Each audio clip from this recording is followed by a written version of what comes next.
different, and I keep it quite cute. Is it your hair? Have you been working out, or what? What is it? You seem really happy. Okay, so for those of you who don't know, Rekha has lost her voice. Is it laryngitis, or yeah? It's like a serious thing. And she can't speak, or so she says. So, I guess, yeah. Or so she tries to say. So she'll be typing. Leave my water bottle in there? Yeah. Okay, Are you a fast typer? No. She looks at her fingers. Now that's unacceptable in this day. I'll be reading over her shoulder and reading what she's typing. She said, I think this is okay. The Japanese. I think you should do it in a robot voice. I'm just saying. I think this is okay. Yeah, there you go. Stephen Hawking. So Yeah. where's the Japanese? Check this out. This is awesome. So already this is the most unique panel you've ever been to, right? Do you need a high chair? Dad. Like some phone books or something to sit on? Yeah. Here's your seat. It might be better on your, yeah, because now you can't see her. So first she says she can't talk, and then she's like, now you can't see me. Yeah, how do we know it's really her? I love this bracelet. Okay, so how is everybody? I think you can do better.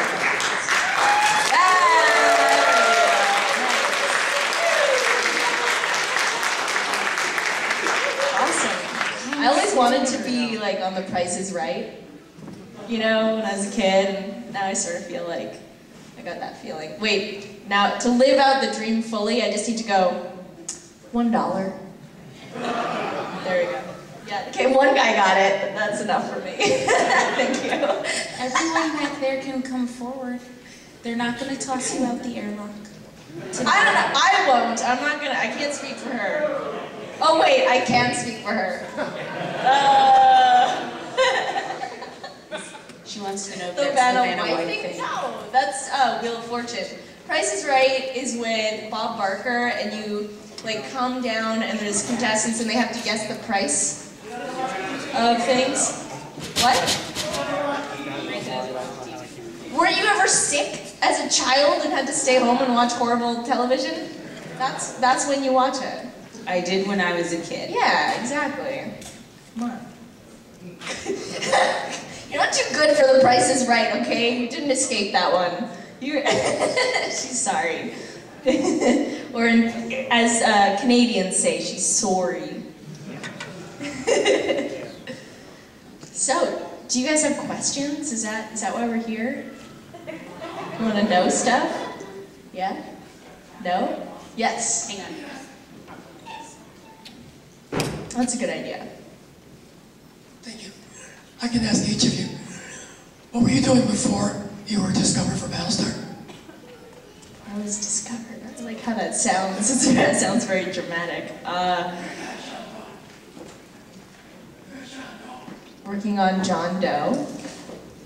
I was also working on, you know, there are a number of television shows filmed in Vancouver where Battlestar was filmed and where we're both from. Yeah. And so I was going to school and also just auditioning for stuff and doing like guest starring roles on, you know, Dark Angel, Smallville, Dead Zone, you know, all the shows that filmed in Vancouver. But Battlestar was definitely the first kind of like substantial recurring role that I got, so it's pretty exciting. Rekha says she was on Dark Angel, John Doe, Smallville.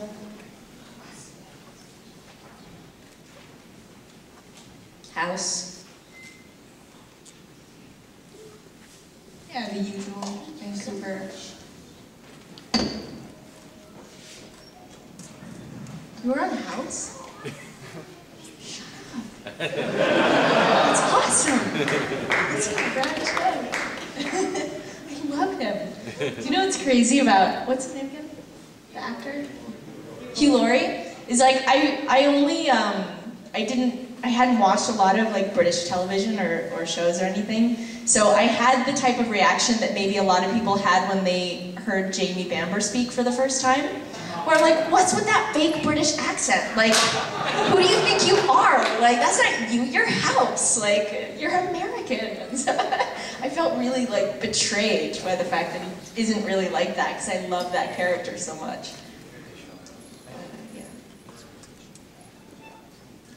That guy is hilarious. Yeah. Sorry. Yeah, I can imagine him being really fun to work with. Yeah, that's awesome. Cool. So we have a question over here. This one is for Rekha, and it's a yes or no, so you can actually respond to this one. Did you know early on in Battlestar that you were going to be one of the final four, so to speak? Or final five, yeah. For anyone that can't see, she says no.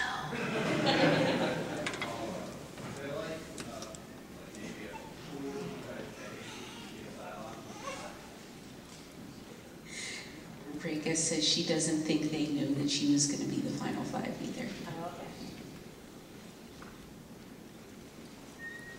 Oh, okay.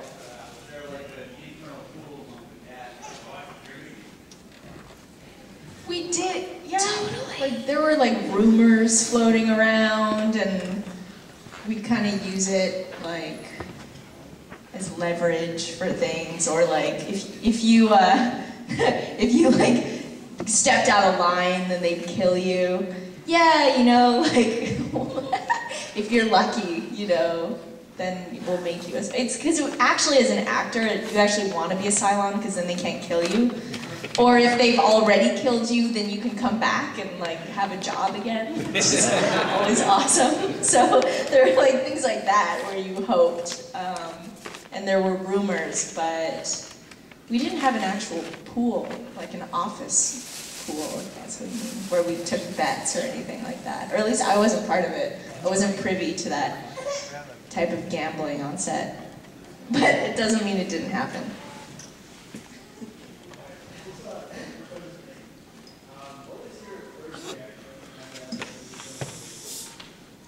Hi, that's a really good question. Can I first of all ask you to stand up and show off your amazing shirt? It's the coolest shirt. Check it out, everybody.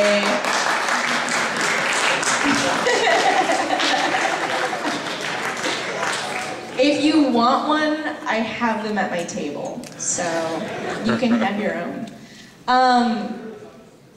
Yeah, they're so soft. They're the best. I have one. She says, I think it should have a pic of me on it. Totally.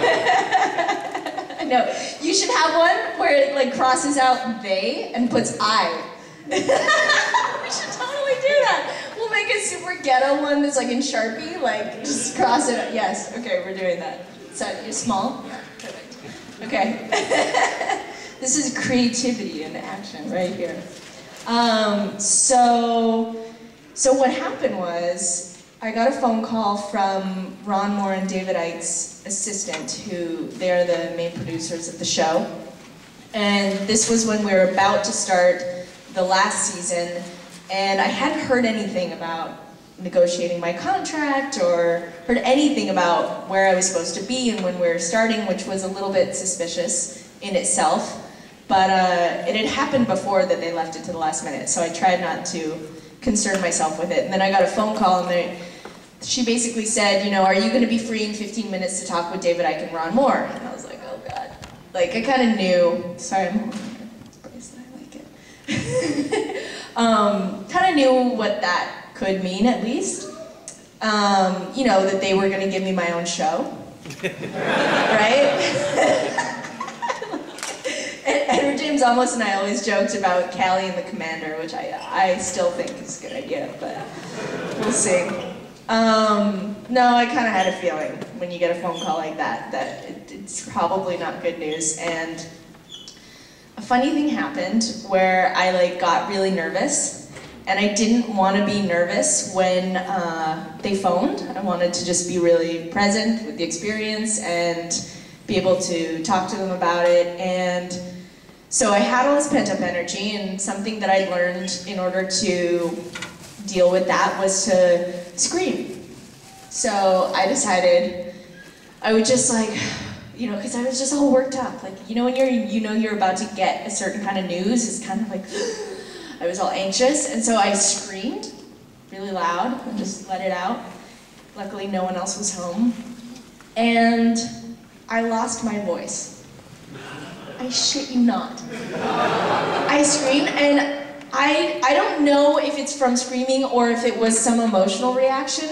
I literally was like this, waiting for them to call me. So I called my friend, and I'm like, dude, I lost my voice, and I don't know what to do. And like, they're calling me, and I was trying to talk to him on the phone and trying to like calm down, because now I was freaking out about the fact that I couldn't talk. Yeah, slightly dramatic, I know. And he actually talked me through it, and I actually got my voice back, which makes me think that it was more of kind of an emotional thing, which is, to me, so indicative of just how the mind and the body is connected. It's really powerful, and just, I guess I got scared or got nervous and didn't know how to express myself. And my friend really helped me kind of understand what that was about. He's like, what's the worst that can happen? And I just kind of thought about that and calmed down, and they phoned me, and I was fine, and I actually kind of joked around with them. They're like, just so you know, it's not personal, it's really just for the storyline, which I totally believe, because the writers are so incredible on the show. And we talked about it, and they were like, thank you for taking it so well, like, thank you for being so understanding. And I was like, yeah, you know, it's totally cool. I mean, don't worry about all the shit I'm gonna write on the blogs about you guys tomorrow, but for now, we're all good. But yeah, I mean, at the end of the day, like I said, the writers are so incredible. It was the last season of the show anyway. A lot of people died. And they were very like thoughtful in the process, and it was an amazing episode to film. I mean, I feel so grateful to have been able to go out in the way that I did and be able to work with the director on that episode the way that I did, because I knew if I was going to die, it was going to be pretty epic, and I think it was in the end, thanks to this lady. Yeah. So that's the story of that. Mm-hmm. Team effort. Yeah, totally.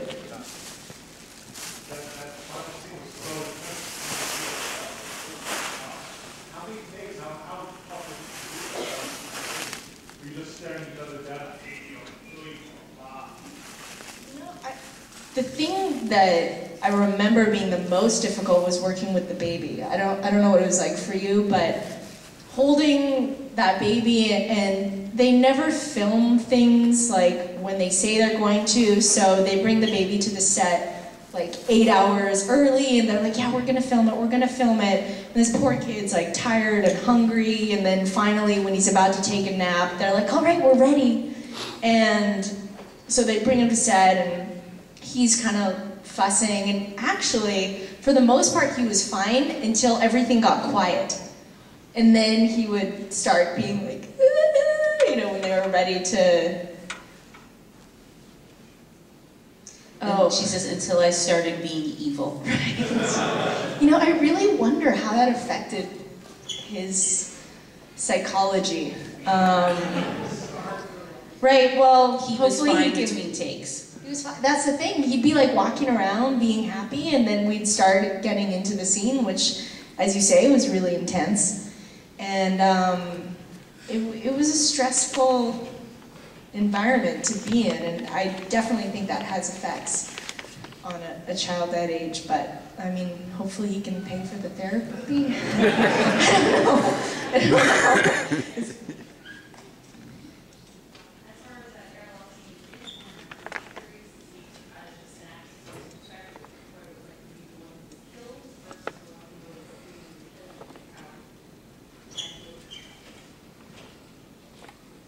I don't know what it was like for you. I almost would think it's easier to be killed I mean, to imagine what it would take emotionally to get to a place where you're willing to make that decision, keeping in mind I was about to kill myself and my baby, so that was kind of difficult as well.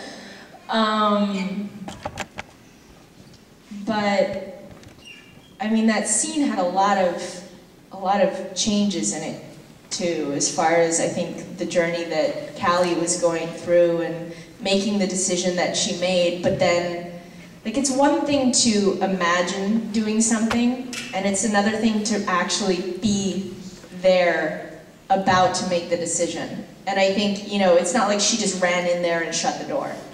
It was a process, and who's to say that she even would have done it had there not been an interference. And so then that whole moment of like having a breakdown and seeing the person who she blames for a lot of her struggles, and then getting to a place where she trusts her almost, either trusts her or just can't handle, you know, herself in that moment. I mean, there was a lot going on and emotions that changed very quickly, which was difficult, but I don't know, what was it like for you? It was intense to do. I had to get behind the fact that I was doing it for my new family, protecting my fellow Cylons and saving what I thought was the hybrid, also surrendering to my Cylon nature. It's a really cool question because we never talked about that, you and I. So it's kind of interesting to hear the other perspective. Yeah. Embracing your Cylon nature. What does that mean?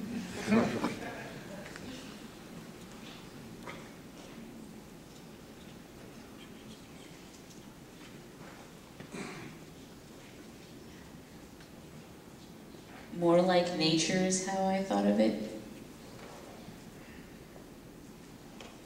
Tory was like a raptor bird.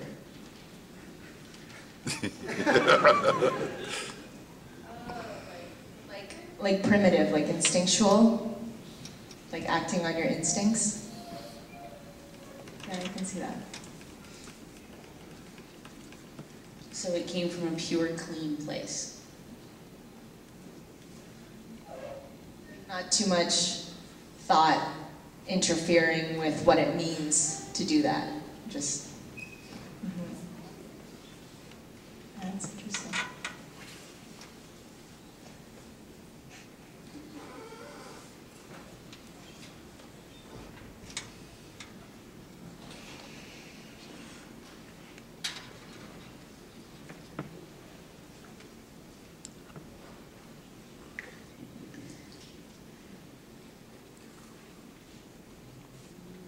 Like the struggle between who I think I am versus who I truly am and surrendering to that. It's like totally letting go of trying to control it and just...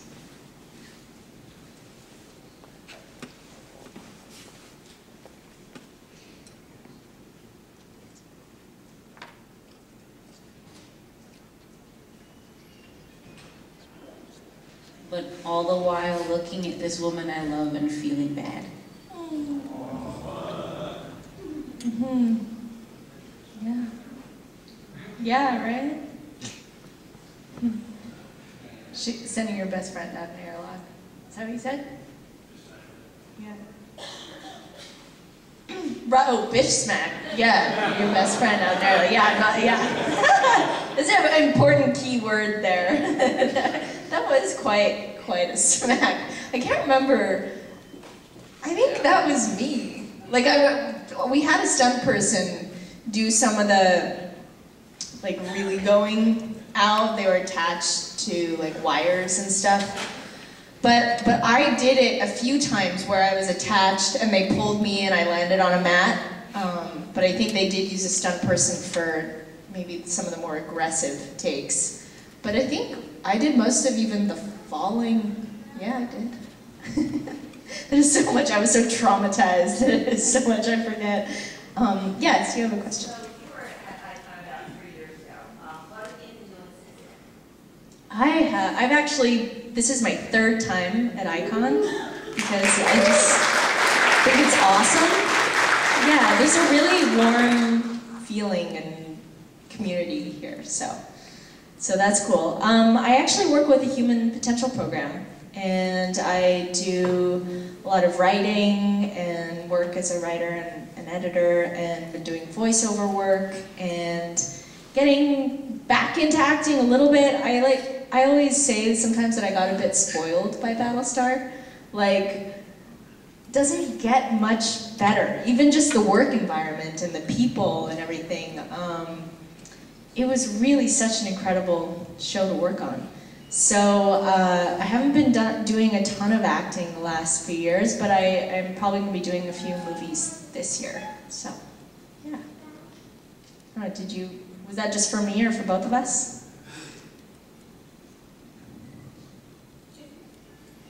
Do you know what she's been up to? Yes, I do, actually. How personal should we make it? I know some things. Rekha just finished shooting a movie called Tasmanian Devils for the Sci-Fi Channel. It's going to be on in the summer or possibly in the early fall. Oh, dude, I think I read that and it looked really cool. And it looked cool, like Danica Cooper. Yeah. Do you remember? Danica McKellar, right? Who was Winnie Cooper? Who was Winnie Yeah. Cooper? That's why I mixed up the names. Yeah. It's also in it. That looked awesome. Sci-Fi Channel, man. They have some crazy stuff. But I remember thinking that it would be really fun to shoot. Yeah. What's it called? Tasmanian Devils? Tasmanian Devils. Awesome. Yes. How come they never asked, when they started on Thailand, who's the one that's breaking out? Because that's the first question I would have asked when they found out who was silent, who led to the original structure of the college. Another thing is, I have a friend that works at the lake, and he was saying that now making, Army making, very good one. They're now making, Army making robots now that are trying to get artificial intelligence for a fight. The Army, they actually have Coast Guard, Air Force jets, and personnel, and it's absolutely whack. There was coming from science fiction, science fact. They're in the process of doing that. I believe that. I feel like that is truly the beauty of science fiction, is that we can explore these moral, ethical issues in a space where we have less attachments to believing certain things because it's somewhat an alternate reality. But I think it's so important that we ask questions about what it means to do those things and try and understand them before we do them, because we have such incredible technology and ability to do so many things. But like anything, it can be used as a tool or as a weapon, or both. And I don't know. I mean, it certainly doesn't surprise me that that's happening. I just hope that they invest as much into understanding the implications of doing that, which I don't know if that. Yeah. Drones. Yeah. Yeah. The remote, like there are humans controlling it, whereas you're talking about ones that would have some sort of systematic, like. Yeah, that could be probably a whole panel, right? Yeah. Yeah. Hi. What did you think of the show Caprica, and were you either one of you asked to be on it? I'll answer the second question first. No. And to be honest, I haven't really seen it, so I don't have much of an opinion. Yeah, I mean, I saw clips of it, and it looked well done, but I never actually sat down and watched it. I really don't watch television, so I don't have a... Yeah, I heard that. I know, that's awesome. Oh, cool. He was saying Luciana Caro, who played Kat, had a role in Caprica, which is cool. it's always fun to see our fellow, sci-fi actors on different shows. Rekha says that she was asked, but they decided the final 5 were the only 5 people in the world who couldn't be on the show. And she loved the show, huge fan of the mother and father.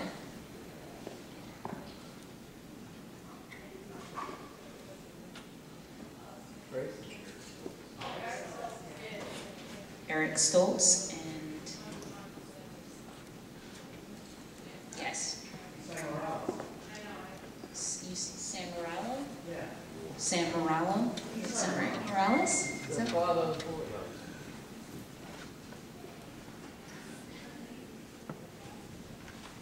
Isan Morales? But the Irish woman. Paula Malcolmson? Sort of She's is like a amazing. game show. So you're gonna have to guess. Sorry, we don't have prizes. We have a banana.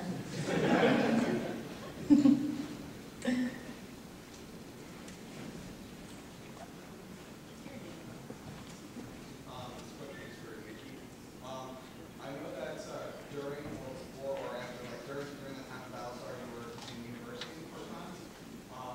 How was it, like going to school and, obviously being on a television show? Like how intense was it? Like people coming up to you and autographs or like? It's so funny. Oh, there's one more thing Rekha wants to say about that. Speaking of artificial intelligence, that show explores many of those early stages where shit could go seriously wrong. Yeah. Referring back to Caprica. Nice. So basically, I went to school because as an actor, there's a lot of waiting around, to get auditions, and even when I was working, like, I remember working on a TV show as a guest starring role and being able to write a whole philosophy essay because I was just sitting in my trailer doing nothing. And so it really complemented it well, but as far as I think your question about like being at university, I think most people would be surprised by the fact that like I really don't get recognized very much. Especially then, the show wasn't, I was only going to school for like the first couple seasons, I guess, and I don't know, I didn't get that a lot. One time, after my Dark Angel episode aired, I was in class and like a guy next to me was like, dude, is that you on Dark Angel? But like, he already knew me from class, so I don't know if he would have recognized me just if he'd seen it and then seen me after. I get a lot of people, even now, who are like, hey, and I'm like, hey, and they're like, I know you, and I'm like, I don't think so, and they're like, no, didn't we go to school together? Or they like, and they start naming, whatever college they went to, or like, some friends they have, and I'm like, no, probably, and sometimes I'll say like, oh, did you watch Battlestar, or I'll let them guess or figure it out. Like, it's kind of fun. The one time I was like, no, you don't know me. I was on TV, and the guy's like, TV? What were you in? I said Battlestar Galactica, and he's like, oh, I've never seen that.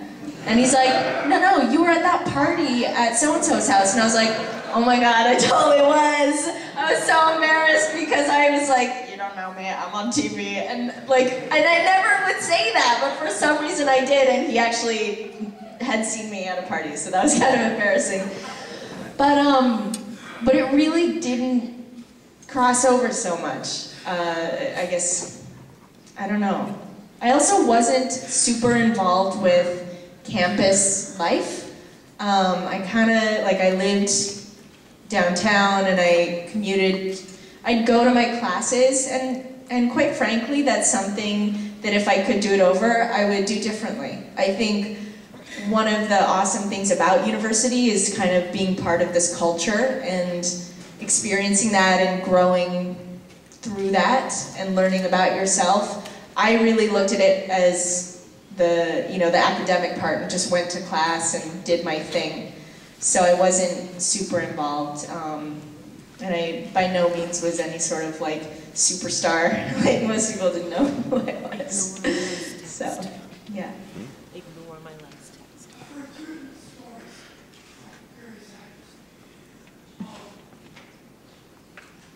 Sometimes I think being on a show is a popular genre. No one knows where other people think it's You get typecast or something?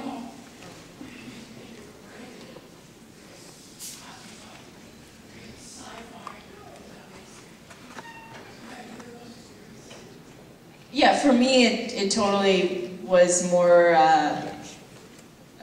it opened more doors. I mean, Battlestar was such, I think, was so well received by the industry, by critics, by fans, that, but I honestly don't know. I think it's different for everyone. I also didn't have a character that had a very, like, specific kind of, I don't know, like, a very small mold. I think I was a pretty accessible, relatable character that people could probably see in other ways. And I think too, tribute to the writing, the characters also had a lot of layers. So they weren't one-dimensional. I don't think anyone would watch the show and see the actor and be like, oh, they can only do one thing.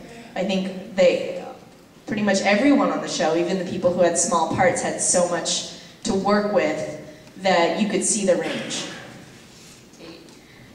I think both of them have happened, but definitely more doors. Truthfully, I have, as you know, played many manipulative, powerful women ever since, right? I often play, even before Battlestar though, I played like the one who looked innocent but had this really like bad ass side. So, I don't know, I think that's just me, not... Oh, hey. Going back to the last episode where during the launch shoot with Tory, a lot of that scene focuses around the fact that the baby was supposed to be half Cylon, and then a couple episodes later it turns out it's not half Cylon, and you were supposed to know about it. That was bullshit. Yeah. We discussed that when you were here last year, but with the Sharma here, I wanted to see, do you think that revelation a few episodes later kind of hurts that episode in hindsight because it's focused around something that's not relevant in the long run? That it's not... Well, I think what also kind of devalued it was that line about Callie smelling like cabbage. That was kind of lame. I'm gonna let Rekha speak about this, because I personally, yeah, didn't think that was the strongest choice as far as having Callie, you know, have the baby with Hot Dog. But I do see how it might have been necessary. So. Yeah, it makes sense from like the mythology of the show that they only want to Exactly. be hybrid. Yeah. But it does kind of, in my view, like I said, like your opinion on this, it does kind of take something away from that final episode because part of the power behind it was revolving around, you thought that it was the half-silent child for reason Tory gets involved in saving the child because she thinks it's a hybrid child, and then it turns out it's not. So it's kind of devaluing, you know, two episodes later. Rekha says, no, I think it's brilliant. This is what we do in life. We think it's all about one thing and act upon that misled idea only to later discover the depth of that error. Way to take it to like a deep place. I'm just like, she hooked up with Hot Dog? What's up with that? I totally agree. I think that's a brilliant response. Yeah. Yeah.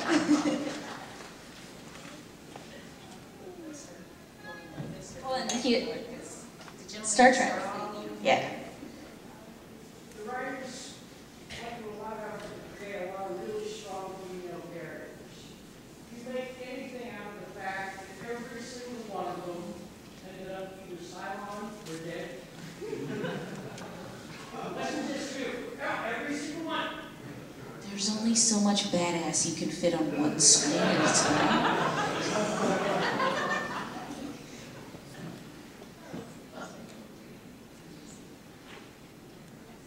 true. I've never really looked at it that way, examined it. They all end up. It turns out Starbucks did. The president died in the finale, and who's left? You have 6. Grace Park, you know, Yates, and then those are the only females left by the end of the episode. What about the Celix. Rekha is responding. I think there's a bit of the whole Black Madonna thing going on subconsciously in our culture. Can you elaborate on that?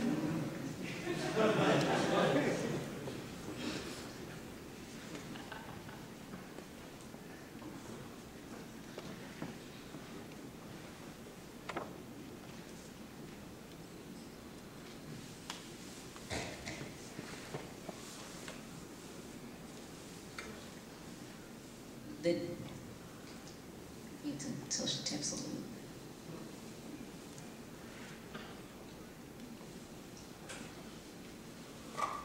The dark horror, the villainization of strong women. Yeah, like as if the strength has to come from a negative place. As if it's not... Well, it's interesting too. I think there's also kind of a shallowness sometimes to the way we view strength.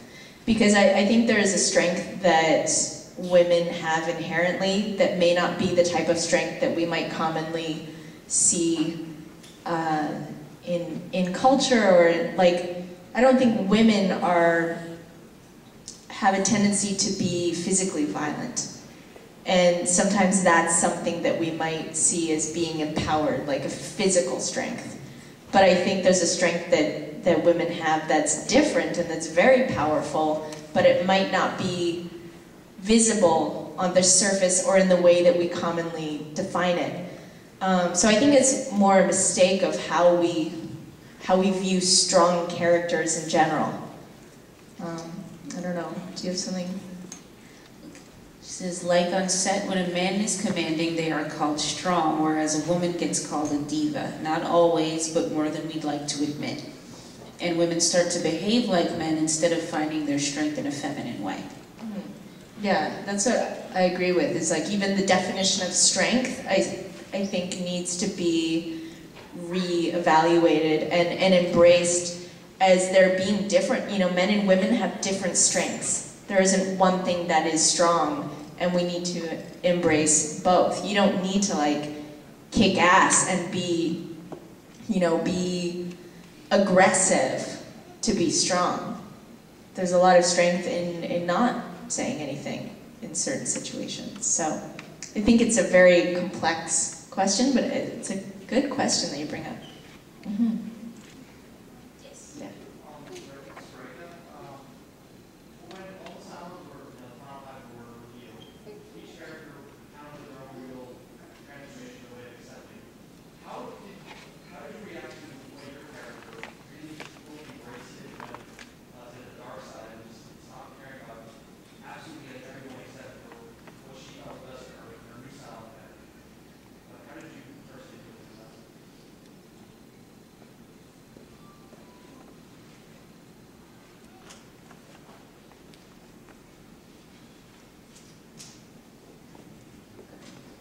Honestly, it was really hard.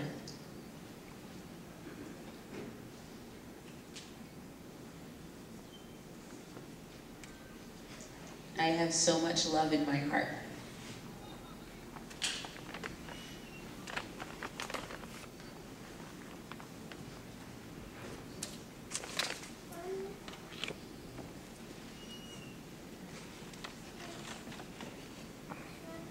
It was hard to step away from the characters that she connected with.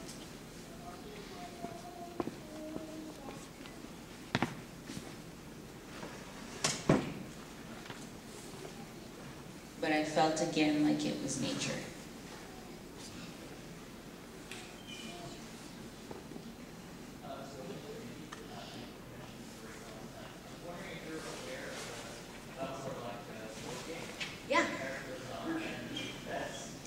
That's what I keep hearing, which is so exciting to me. Thank you.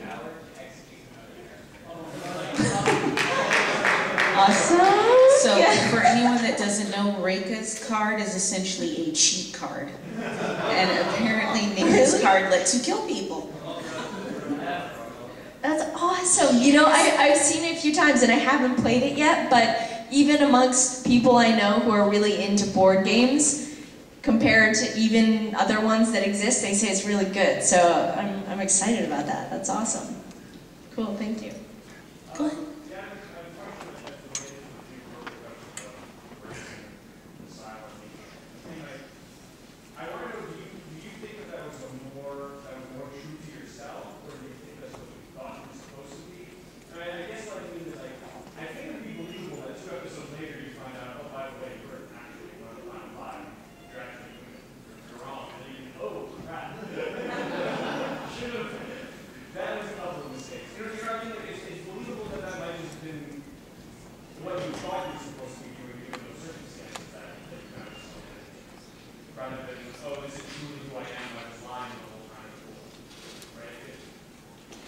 I love these discussions because, like, it's such a great thing to think about in our own lives. Like, you know, when people say, go with your gut. Well, what if your gut feels a certain way because when you were a kid, you linked up, you know, something. You thought that when someone did this, it meant, like, love or something. And so now you link that up, but it doesn't really mean that. And it's such an interesting experience, I guess, just trying to figure that out, like what's true for you, you're not always right.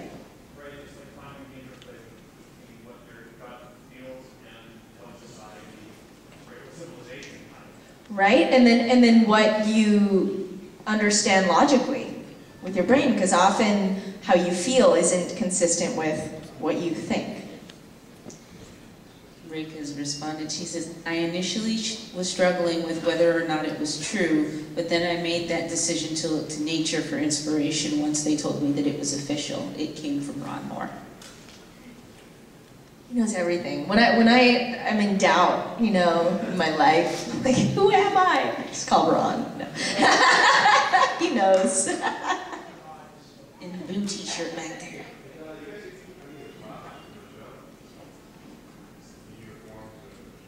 Define get to. I mean, what am I going to take, like a wrench? There wasn't that much that I interacted with that I found particularly appealing, except for my dog tags. I have my dog tags. I think that's it though. Rekha says, I kept a few things like presidential stickers.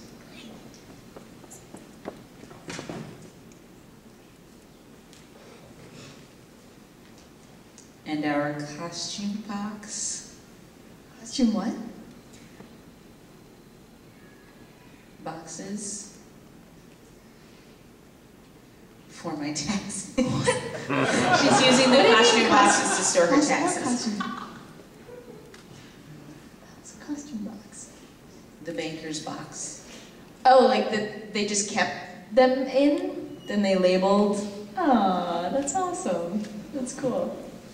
Yeah, by the end of it, I was like, if I never see that jumpsuit again, I will not be sad. And a nice suit. She kept a nice suit. Oh, lucky. I stole some underwear. Because, like, it's like, what are you going to do? Give back your underwear? But at the same time, like, I felt bad taking it, but I don't know. They're really nice. They're like Calvin Klein. In the red shirt.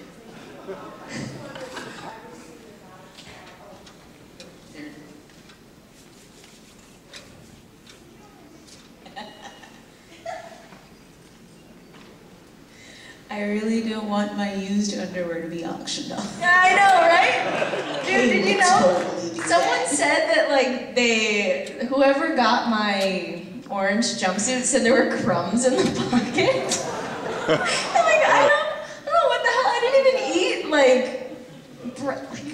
did I really? I don't remember that, but it's not impossible, but I just thought that was really funny. trail mix kind of snacker, but Your hey, last days were pretty stressful. It's true. You know what it could have been is like the crackers that we kept feeding the kid. There could have been a cookie. There could have been multiple cookies involved. It's true. Okay, in the room teacher.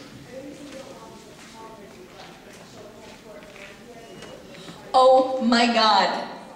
I love that show. First of all, like, not just the Battlestar one, which was brilliant.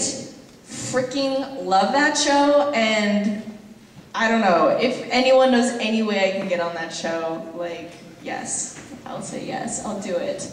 Yeah? You too? We should pitch them. I totally want to be on that show. I think they're awesome. I love their sense of humor and just their commentary on the absurdity of modern life. I just think they're great. What was it like working on the set? What was the general attitude? Was it very business-like and controlled? Was it like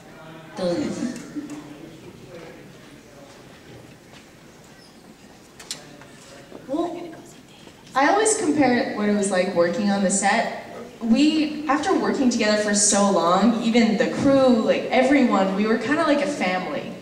And you know, families can be dysfunctional. Families can have their like really loving, bonding, amazing experiences, and then they have times that are stressful, and then they have times where they just get down to business. I mean, it really, I have to say though, the quality of the skill involved, like all the people involved, they were top-notch and very professional in that aspect, but we had tons of fun. Like, we really are. I think you can watch them on YouTube.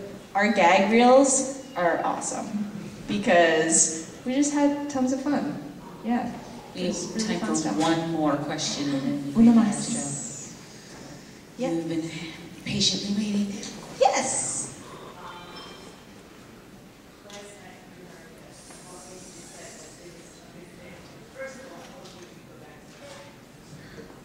Thank you.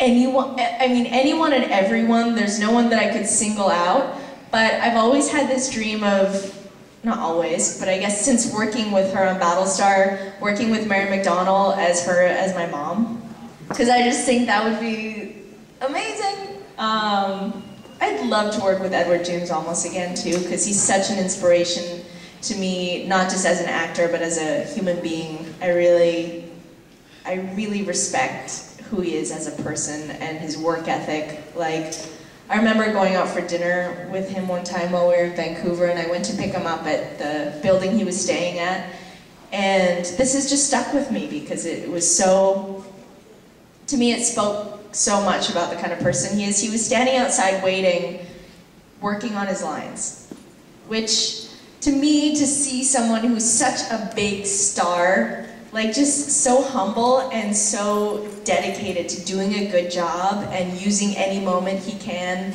to make himself better and to do the work necessary is very honorable. And that's really the kind of person that he is in his life, so yeah. But still, like, so many amazing actors to choose from. So I hope we all get to do we should do kind of like a spoof. After like a few more years, I think that would be really cool. Referring to almost, he says that's what separates the boys from the men, referring to the amount of work that he puts into it.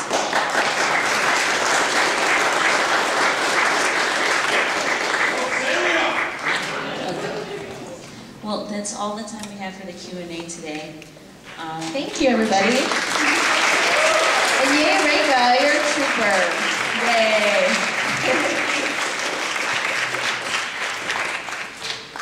Thanks for your patience.